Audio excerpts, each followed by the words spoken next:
are here today to tell you you can save our environment in Minnesota. We are going to tell you about plastic pollution, air quality, and pollution in the water. These are topics that should be taken very seriously and talked about a lot, because by 2050 a lot of our normal animals are going to go extinct, and there will be 12 billion metric tons of plastic in landfills. If we don't act today, we will never have the chance to. A whopping 91% of plastic isn't recycled. Mass production of plastic, which began just 6 decades ago, has accelerated so rapidly that it has created 8.3 billion metric tons. Most of it is disposable products that end up in the trash. Plastic takes more than 400 years to degrade, so most of it still exists in the same form. Only 12% of it has been incinerated.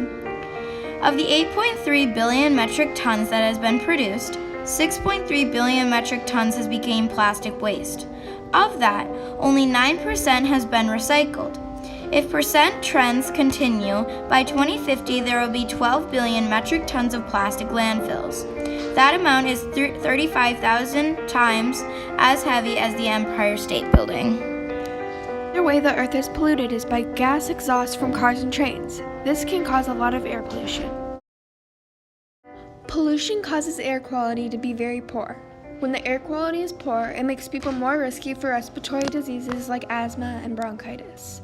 And it is also a risk for cancer and adds on to your medical costs. Pollution is responsible for 30,000 premature deaths each year.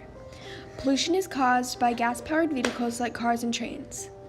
To buy a car for 10 years, it costs $118,000 to $150, whereas a bike only costs $1,000. Water pollution is also another cause of deaths and diseases. In Minnesota, we have many rivers and lakes. One of the most famous rivers is the Mississippi. Up in Itasca is the start of the Mississippi River. One way it is polluted is by salt put on roads during the winter, although it doesn't affect your health. Another way the Mississippi is polluted is by pesticides from farmland that enter rivers by sneaking underground. Another way our rivers and lakes are polluted is from leaks in underground storage tanks that hold gasoline-like substances. If the Mississippi gets polluted, it could start to pollute the ocean and kill animals. Now that you've realized how much our planet is going to be polluted by 2050, you can help stop this by picking up any trash or plastic you see. You can ride a bike or walk instead of using a car. Remember not to litter and help out by recycling any plastic you see. We need to start acting now.